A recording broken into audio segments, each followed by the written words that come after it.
Saudi আরবে বিয়ের অনুষ্ঠান কিভাবে হয় আজকে আপনাদের দেখাবো। আর বাহির থেকে ভিতরে প্রবেশ মুখে যে চেয়ারগুলো দেখতেছেন, এই চেয়ারে সৌদিয়ানরা বসে থাকে আর আত্মীয় স্বজনরা আসে। সালাম বলিয়ে মোলাকাত করে পকেটে দিয়ে দেওয়া হয় টাকা। এই জায়গাতে যতগুলা মানুষ দেখতে পারতাছেন, সবগুলা মানুষই কিন্তু সবার সাথে হ্যান্ডশেক করে এখানে বসছে। আমি যখন এদের দৃশ্যটা দেখি তখন খুবই কষ্ট লাগে। প্রথম যে আসে সেই হয়তো আরামে, আর যেই মানুষগুলো সবার পরে আসে তাদের অনেক কষ্ট হয়। সবার সাথে সালাম বলিয়ে মুলাকাত করে এখানে বসে। ভাই ভিতরে তো ভিতরে নয়, বাহিরেও আসতে হয় সালাম বুলাইতে। সবার সাথে মুলাকাত করে একসাথে বসবে, গাওয়া খাবে, চা খাবে। আরেকটা কথা বলি, বিয়ের ভিতর যে পরিমাণ গাওয়া আর চা খায়, এগুলা যদি নোসিয়াল করেও ধরা হতো, প্রতিদিন 1 থেকে 2,000 টাকা ইনকাম। বিয়ের কমিউনিটি সেন্টারের বয়স আনুমানিক 30 বছর হবে। তারপরও মাশাআল্লাহ প্রত্যেক সপ্তাহে ভালো বিয়ে পড়ে। যে জিনিসটাকে যত্ন নিবেন সেই জিনিস থেকে রত্ন ঠিকই পাবেন। আসলে কি পরিচর্যা হলো গিয়ে আসল জিনিস, আর খাদমাটা আপনি যত ভালো করবেন তো বিয়ে পাবেন বেশি। সৌদি আরবে ড্রোন উড়ানো নিষেধ। যারা ড্রোন উড়ায় তাদের ব্যক্তিগতভাবে সৌদি আরবে কোনো অনুষ্ঠান বা কোনো আয়োজনে তারা উড়াইতে পারে। সৌদি আরবের সাংস্কৃতিক অনুষ্ঠান সব দেশের চাইতে ভিন্ন রকম।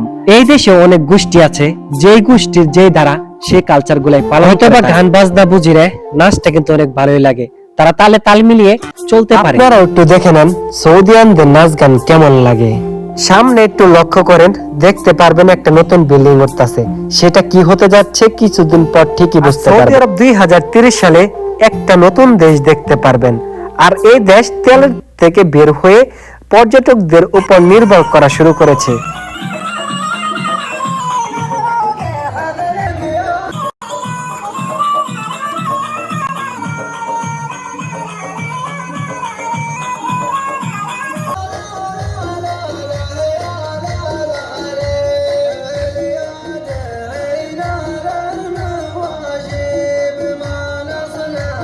মনে হয় আপনারা গানটা বুঝেন নাই, আমিও বুঝি নাই, কিন্তু এই বন্দুক ঘোরানোর দৃশ্যটা ভালোই লাগলো।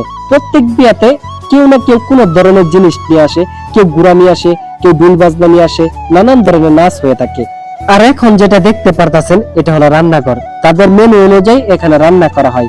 কেউ বুখারি রান্না করে, কেউ বা মেহেন্দি, কেউ বা আরবি। যে যেটা চাইবে সেটাই রান্না করা হবে। এখন যেটা দেখতে পাচ্ছেন এগুলা আছির, তারা নাচ গান করছে। এখন আসির দেওয়া হবে, একটু পর খানা পরিদর্শন করা হবে। আরেকটা জিনিস, বাংলাদেশে খানা খাওয়ার পর টাকা দেয়, আর এই দেশে খানা খাওয়ার আগে টাকা দিয়ে দেয়। এখন দেখেন খানার আইটেম কতগুলো আছে পুরুষ সাইডে, আর মহিলা সাইড অন্য পাশে। সেটা অন্য একটা ভিডিওতে আপনাদের দেখাবো। এক ভিডিওতে পুরোটা দেখানো সম্ভব না, আর আমি কি কাজ করি সেটাও আপনাদের দেখাবো অন্য ভিডিওতে। আজকে ভাতের আইটেমটা হলো গিয়ে বুখারি। তো দেখেন ভাতটা কেমন আর গোস্তগুলা কেমন।